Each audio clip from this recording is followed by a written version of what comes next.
संसद की कार्रवाई शुरू होने वाली है और सदन में क्या क्या होगा ये सब हमने देखा है और इसका एक उदाहरण बाहर भी दिख रहा है, क्योंकि लगातार हम देख रहे हैं विपक्ष और सरकार के बीच बहस बाहर भी चल रही है, सिर्फ सदन के अंदर ही नहीं। दोनों खेमे तैयार हैं एक दूसरे पर हमले के लिए। तो कल प्रियंका गांधी ने विपक्ष पर हमला किया, सरकार को पलटवार करने पर मजबूर कर दिया।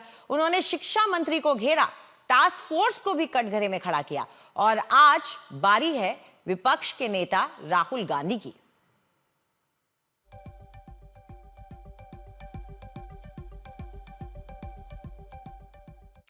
तो लोकसभा में एंटी पेपर लीक बिल पर बहस के दौरान सत्ता पक्ष और विपक्ष के बीच तीखी नोकझोंक होती रही।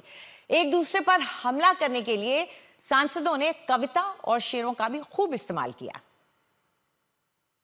अनाप शनाप बक रहे थे, उन्हीं नौजवानों की तरफ से मैं पैगाम दे रहा हूं, किसी को अपने अमल का हिसाब क्या दें, सवाल सारे गलत थे, जवाब क्या दें। मैं ये जो जुल्म किया गया है, पैलेट गन मारकर, मैं खत्म कर रहा हूं, पैलेट गन मारकर 4 लोगों को उनके जिस्म पर मारा गया। जुल्म फिर जुल्म है, जब बढ़ता है तो मिट जाता है। खून फिर खून है, टपकेगा तो गिरेगा। और किसी शायर ने अच्छा कहा था, इधर आ सितमगर हुनर आजमाए, तू तीर आजमा हम जिगर आजमाए। किसी एक बच्चे ने याद दिलाया वसीम बरेली की कविता, जिसमें लिखा है, जो उसूलों पर आंच आए तो टकराना जरूरी है, जिंदा हो तो जिंदा नजर आना जरूरी है। स्वप्न झरे फूल से, मीत चुबे शूल से, लुट गए सिंगार सभी, भाग गए बबूल से, और हम खड़े खड़े बहार देखते रहे, कारवां गुजर गया गुबार देखते रहे। इनका ये रवैया देख के अध्यक्ष जी, कभी दुष्यंत की 2 पंक्तियां मुझे याद आती हैं।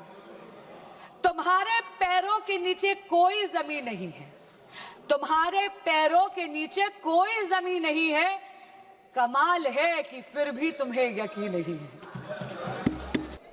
घातक है जो देवता सदृश दिखता है, लेकिन कमरे में गलत हुक्म लिखता है। जिस पापी को गुण नहीं गोत्र प्यारा है, समझो उसने ही हमें यहाँ मारा है।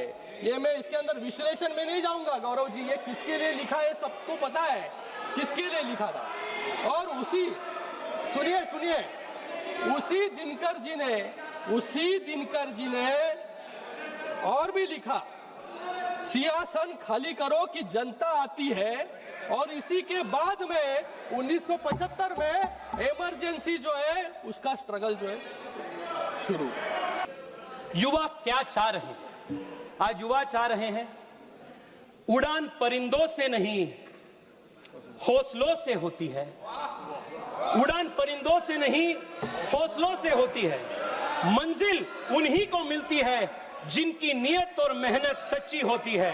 मंजिल उन्हीं को मिलती है जिनकी नियत और मेहनत सच्ची होती है।